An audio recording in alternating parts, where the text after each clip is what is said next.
we learned in the last video that if I have some matrix, let's call it C, and let's say it's an n by k matrix, and all of matrix C's columns, let's say it's column 1, column 2, all the way through column k, if each of these column vectors form an orthonormal set, so let me write this, columns are orthonormal set, or the set of columns are an orthonormal set, we showed in the last video that if I multiply C transpose times C, I get the identity matrix. I get the k by k identity matrix. I get the identity matrix in k because it's going to be k by n times n by k. And we saw how everything else cancels out except right along the diagonal. And then we're just multiplying the vectors times themselves. And they're all unit vectors. So you get the square of their lengths and you get ones down the diagonal. We saw that in the last video. Now what happens if k is equal to n? So what happens if k is equal to n? Well, then this guy is going to be a square matrix. Going to be a square matrix. And if he's a square matrix, what else do we know about it? Well, we know that these guys form an orthonormal set. We saw, I think it was 2 or 3 videos ago, that means that the columns are linearly independent. So we also know that we have linearly independent columns. And we've seen this many, many times before. If we have a square matrix with linearly independent columns, it means that C is invertible. C is invertible. It also means, if we have n of these, it also means that these columns, if these columns vectors, if they were in a set, that set would be a basis for Rn. So I'll just write that on the side, just because it also would mean that C1, C2, all the way through Cn, because we're saying n is equal to k, would be a basis for Rn. But we'll leave that on the side for now. It's just worth pointing out. Now, if C is invertible, what does that mean? That means that there's some C inverse that exists such that C inverse times C is equal to the n by n identity matrix, right? And in this case, k and n are equal to the same thing. So let's just replace that k with an n. Now, these two statements look very similar. If the columns are an orthonormal set and it's an n by n matrix, then we learned in the last video that C transpose times C is equal to the n by n identity matrix. And we also know, since it's a square matrix with linearly independent columns, that C is invertible. So, in this situation where you have an n by n matrix whose columns form an orthonormal set,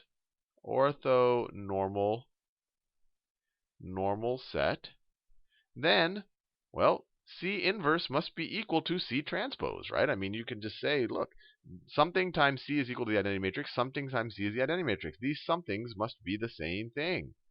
Then C inverse is equal to C transpose. And that is a huge time saver if we can assume that this is a square matrix with an orthonormal set. Because finding an inverse of a matrix is painful, especially if you get, beyond, n equals 3. If you have to find an inverse of a 10 by 10 matrix, that would take you forever. But to find the transpose of a 10 by 10 matrix, a lot easier. You just swap the rows and the columns. So let's see if we can apply this newly found insight to simplify some problems that we've tackled in the past. So I have up here some vectors, v1, v2, v3. And let's say that let me copy and paste these so I can use them below, because I think that might be more useful. And let me copy them, and then let me paste them and put them right down here.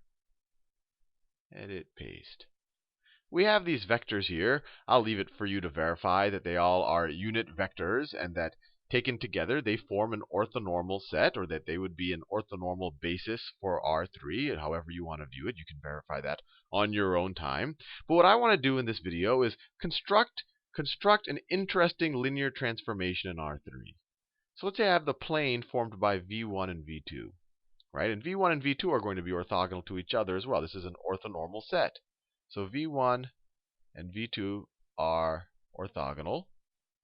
let's say that this is v1, and I'm not drawing what they actually are. I'm just kind of doing a abstract visual representation of it. v1, v2, they're going to span some plane.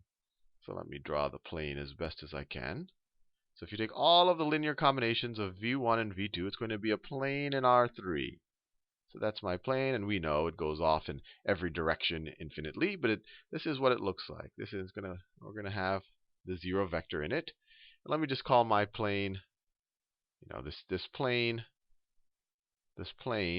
let me call it, it's going to be some subspace V in R3, which is equal to the span of v1 and v2. Now, v3 is orthogonal to both of these guys, so let me just draw v3 here for fun. So maybe v3 looks something like this. It's orthogonal to both of these vectors, so it's going to be orthogonal to all of the linear combinations of these guys. So if you view that the plane is v, then the line spanned by v3, if you imagine it that way, would be the orthogonal complement of your plane. But let me just draw v3 here. v3 would be a member of your orthogonal complement, or the orthogonal complement would be the line spanned by v3. That's all a little bit of review. Now, let's talk about the linear transformation that I want to construct in this video. I want to construct a linear transformation in R3. Remember, we're dealing with R3 right here, that essentially reflects any vector all over this plane. So let me draw some indicative examples. And I hope we can visualize this well. So let's say I have a vector that looks like that. So let's call that vector x. I want that, and let's say it looks something like this. It's above the plane. It kind of jumps out. It's not in my subspace. But I want the transformation of x to be the mirror image below this. So, if you imagine that this plane is somewhat translucent, it would be down here. My vector x would look something like this. This would be the transformation of x that I want to generate. If I have a vector, let me pick a color that I haven't used before. If I have a vector that looks like this, if it looks like that, then its transformation is going to go below the plane and just be the mirror image. This is going to be the mirror image just like that. You get the idea. Now, what would be, just to understand our transformation a little bit better, what would be the transformation of v1? Well, v1 is in the plane, so its mirror image isn't going to change. So the transformation of v1 is just going to be v1.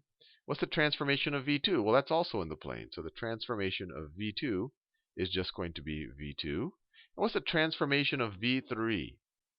The transformation of v3. Well, v3 is directly orthogonal to the plane. It kind of just pops straight up out of the plane. So if you want to get its mirror image, you would literally take the negative of v3. It would be the negative of v3. And I drew it straight up. We don't know necessarily whether v3 clearly does not go straight up. I just drew it, this plane, I just drew it relative to this plane. This plane might be more tilted than I've drawn it. But anyway, so the transformation of v3 will be equal to minus v3. Now, this seems like a fairly tough transformation to construct. We could try to apply the transformation to our standard basis vectors in R3 like we've done in the past, but that seems really complicated, a lot of trigonometry. We would have to figure out the inclination of this plane and what we're doing to it. It would just be hard to visualize. So you probably have a sense that maybe this transformation will be much easier to describe if we change our basis. So we have, for any, let's say this is our standard basis. In our standard basis, our transformation, we would multiply it times some matrix x, by some matrix A to get your transformation of x. Now, we're saying that this is hard to find because it's hard to figure out what the transformation is when you apply it to your standard basis vectors. So what I'm going to do is try to construct some basis so that when I represent x in that new basis, if I multiply x times the inverse of our change of basis matrix, then I'm going to get x in the new basis coordinates. And maybe it'll be easier to find the d in this new basis, and then we'll get the b representation of the transformation of x. And then we can multiply back times c. So if we are able to figure out d, what we can do is, look, we know that the transformation of x is going to be equal to a times x, right? We saw that a long time ago, that any linear transformation can be represented as a matrix vector product. But let's say that this is hard to find. This is hard. Then we can go the other way around this. We could say that the transformation of x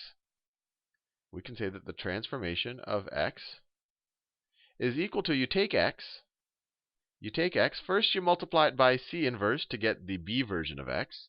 So first you multiply it by c inverse, then you multiply it by d to get the b version of the transformation of x. So then you multiply it by d, and then you multiply that by c to go back to our standard basis for the transformation. So then you go multiply it by c, and we've seen this formula before. So if we can find a nice basis where d is easy to figure out, then we can multiply it this way times the change of basis matrix and its inverse, and we'll get our a, right? Because this thing has to be the same thing as that thing right there.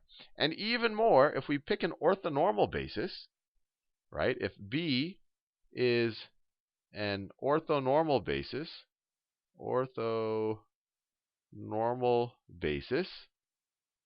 with 3 vectors, right? Then C will be invertible. Well, we already know if it's an orthonormal basis, we know that C transpose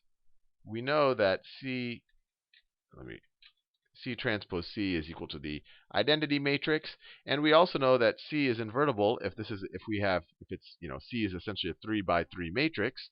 C inverse exists, and at the beginning of this video we said, well, that means that C transpose is going to be equal to C inverse, because this is just acting like an inverse right there. And then if C is a n by n matrix, or in this case, we're dealing with a 3 by 3 matrix, we're dealing with R3, then it simplifies to A will be equal to C times D times C transpose, which is much easier to find than trying to invert a 3 by 3 matrix. So let's see if we can do this effectively. So what would be a good basis? Well, I think maybe a natural one would be to use v1, v2, and v3, because these basis vectors, it's very easy to figure out what their transformations are. Right? So let's write that down. So I'm going to make my basis that I'm going to change to is going to be v1, v2, and v3. So just to make sure we understand what we're doing, what is each of these vectors, what do they look like in my new basis? Well, v1 is equal to 1 times v1 plus 0 times v2 plus 0 times v3. So v1 in my new basis, where v1 is the first basis vector, is just going to be equal to 1, 0, 0. Same argument, v2. What is it going to be equal to in my new basis? I don't even have to. I think you get the idea. Let me just write it over here. v2 in my new basis is just going to be 0 times v1. Remember, these numbers, these coordinates are just the coefficients on my basis vectors. It's going to be 0 times v1 plus 1 times v2 plus 0 times v3. And then finally, v3 in my new basis is just going to be 0 times v1 plus 0 times v2 plus 1 times v3. This is almost trivially easy. Now, what is my change of basis matrix going to be? Well, I'll save that for later, but my change of basis matrix is just going to be a matrix with these guys as the columns. And of course, its inverse is going to be the transpose of that, but we'll save that for a little bit. Now, how can we figure out D? Well, if we want to have, let's write D. D is going to have 3 columns, so D1, D2, D3. It's still a mapping from a 3-dimensional, I guess we could call it 3-dimensional matrix to a vector to a 3-dimensional vector. And each of these are members of R3. So what is the transformation of v1 represented in b coordinates? That's going to be equal to d times the representation of v1 in b coordinates, which is equal to d1, d2, d3 times this guy, right? This is the representation of v1 in b coordinates. So times 1, 0, 0. Well, that just equals d1. We've seen this in the past. So if we want to figure out what d1 is, it's just the transformation of v1 in b coordinates. And we could use that exact same argument. Let me shift to the left a little bit more. I was running out of space on the right. So the transformation of v2 in b coordinates is equal to d, which is d1, d2, d3, times the v2 the b version of b2, or v2 represented in b coordinates. So that is v2 represented in b coordinates is 0, 1, 0. So that's going to be equal to d2. And finally, let's just complete it. The transformation of v3 represented in b coordinates is going to be equal to d1, d2, d3 times v3 represented in b coordinates, so times 0, 0, 1. So it's going to be 0 times d1 plus 0 times d2 plus 1 times d3 is equal to d3. And this is kind of a reproving that we can find the columns of D by essentially finding the B versions of these transformations.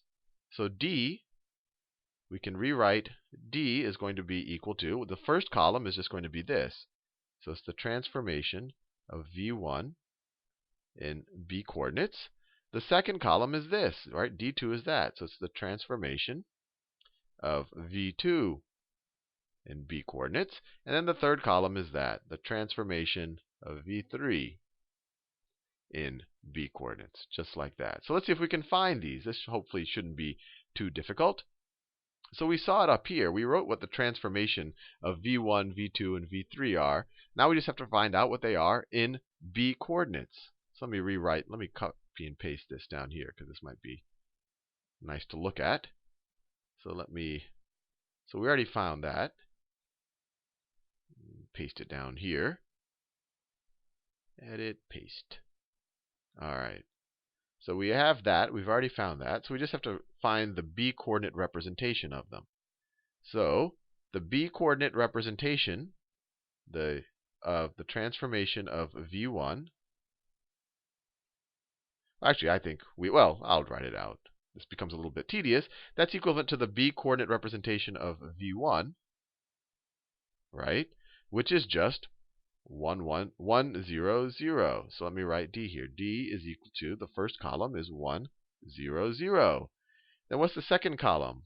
Well, the transformation of V2, B representation, is going to be just V2's B representation, or B coordinates,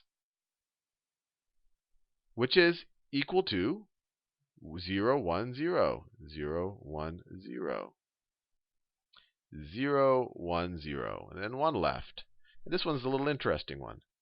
The B representation of the transformation of V3, remember V3 was the one that's not in the plane. That is equal to, remember the transformation is minus V3. It flipped that because we're taking the mirror image with respect to that plane. So it would be the B representation of minus V3. Well, minus V3 is just 0 times V1 plus 0 times V2 minus 1 times v3, right? Those are our basis vectors. So our third column is going to be 0, 0, minus 1. So we figured out our D transformation. That was pretty straightforward, right? D right here is this matrix that we just figured out. So to figure out A, we can apply this formula right there with our change of basis matrix. So actually, let me copy all of that stuff. This will be useful. Let me copy all of this. Okay, copy. Let me paste it down here now that we have our D. All right, we have all of this stuff here. And so let's figure out what A is. So to do that, first we have to figure out our change of basis. So I'll just write it all out like this. So A, let me clear this out a little bit, clean things up. All I need is this. I don't need any of this really. So let me clean all of that up. All right. And let me clean this up just so we don't have these. Okay. Clean that up. All right. So let's figure out what A is. A is equal to our change of basis matrix. Well, our change of basis matrix is just the matrix with these guys as the columns. So it is, well, let me just take out the 1/3. So A is equal to, so C is 1/3 times 2 minus 2, 1. 2 minus 2, 1. Right, 2 minus 2, 1. 2, 1 minus 2. 2, 1 minus 2. And then we have 1, 2, 2, right? 1, 2, 2. That right there is A, and then we're going to multiply that times, or this right here is our change of basis matrix. That is C. And we're going to multiply that times D, which is 1, 0, 0, 0, 1, 0, and then 0, 0, minus 1. So it almost looks like the identity matrix, but we flipped our third vector, and that's why we got a minus 1 there. And then we have C inverse. But because C was a square matrix with orthonormal columns, we know that C inverse is the same thing as C transpose. So let me write that here. Let me write this here. So it's just going to be the transpose of this thing. So I'll write another 1/3 out here just to simplify things. So times 1/3 times the transpose of this character. So we have 2, 2, 1. So we're going to have 2, 2, 1. We have minus 2, 1, 2. So we have minus 2, 1, 2. We have 1 minus 2, 2. So we have 1, minus 2, and 2. And this right here, this is C inverse, which is equal to C transpose, because C is an invertible matrix or a square matrix with orthonormal columns. So what's this going to be equal to? Well, let's just take, I don't know, first let's just take, let me write this. This was D. So let's just take this product first. We'll worry about the 1/3 later. And now I can erase this. I can use this real estate. Let me erase that. Okay. So let me take my pen tool back on. All right, so let's take this product right there. So A is equal to, let's take the 1/3. It's going to be equal to 1/9. 1/9 times, now this is going to be another 3 by 3 matrix. So we're going to have 2, 2, 1. 2, 2, 1 times 1, 0, 0. Or we're going to dot 2, 2, 1 with 1, 0, 0. So the only term that's going to be non-zero is the 2 times the 1. So that's going to be 2. Then we're going to dot 2, 2, 1 with 0, 1, 0. Right? For the second column, the only non-zero term is going to be the 2, the middle 2. Then you have 2, 2, 1 dot 0, 0, minus 1. So that's going to be, the only non-zero term is this last one, and it's going to be negated. So it's going to be minus 1. This isn't too bad. Simplifies it that this is almost the identity matrix. Then we have this guy. We have minus 2, 1, 2 dotted this guy. Only this guy kind of survives that dot product. Minus 2. Then you take this guy dot this guy. Only this guy survives. And then you take this guy dot that guy. This guy gets negative. He's the only survivor. So I think you see what's happening. These rows stay the same, but the third term becomes negative. Let's do it again. So you take this guy. You take the dot product of this column, this row vector with this column vector. Only this guy survives, and this guy, then this row with this column, you have the minus 2, and then this row with that column, only the 2 survives, but it's times minus 1, so it becomes a minus 2. And then we have this, and then we have this vector out here. Remember, we took the 1/3, we multiplied them, we got 1/9. And then we have 2, minus 2, 1, 2, 1, minus 2, and then 1, 2, 2. And this will be a little bit more painful to multiply, but I think we can pull it off, because this is the home stretch. So A, our transformation matrix for that strange transformation where we're reflecting over the plane in R3, is going to be equal to 1/9 times, it's going to be a 3 by 3 matrix. So it's going to be 2 times 2, which is 4. Let me write this down. Well, that's going to be too onerous. So 2 times 2, which is 4, plus 2 times 2, which is 4. So, and then plus minus 1, right? So it's going to be 4 plus 4 minus 1, which is 7. 4 plus 4 minus 1 is 7. Then we're going to have, so we're going to multiply this guy times this column. So 2 times minus 2 is minus 4. Plus 2 is minus 2. Minus 2 is minus 4. Minus 4. Then we're going to have 2 times 1 is 2. Minus 4, which is minus 2. And then minus 2, which is minus 4. Minus 4. Not so painful. Okay, now the second row. We're going to have minus 2 times minus 2 is minus 4. Plus 2, which is minus 2. Minus 2, which is minus 4. Then we're going to have minus 2 times minus 2, which is 4, plus 1, which is 5, minus 4. Let me make sure I got that right. we're going to have minus 2 times minus 2, which is positive 4, plus 1 times 1, which is minus 3, plus minus 2 times minus 2, which is minus 2 times minus 2, which is minus 4. And so we are going to get, and I'm confusing myself. I'm going to get, oh no, this thing is going to get very confusing. It's just straightforward. Minus 2 times minus 2 is 4. Plus 1 is 5. Minus 4 is 1. Is 1. And then we get minus 2, which is minus 4, minus 4, which is minus 8. Minus 8. Home stretch. This is the painful part. Okay, then you have 2 minus 4, which is minus 2, minus 2, which is minus 4. Minus 4. All right, now minus 2, minus 2, minus 4. That's minus 8. And then finally, you have 1 plus 4 minus 4, which is 1. And if I haven't made any careless mistakes, we're done. We now know that our transformation that reflects, that did all of this fancy stuff, our transformation that reflects across this plane that's spanned by these characters right there, it can be represented by this matrix. So our transformation applied to x in standard coordinates is just equal to a times x, where a is equal to this matrix. We can multiply the 1/9 out, but that'll just make it look more confusing. But this would have been really hard to figure out on our own, to figure out that we had to put a 7 and a minus 4, or to even apply the transformation to the standard basis vectors, which you normally do to figure out this matrix. Instead, we changed our basis to kind of a very natural orthonormal basis. And the fact that it was orthonormal made it very easy to find the inverse of our change of basis matrix. Anyway, hopefully you found that useful.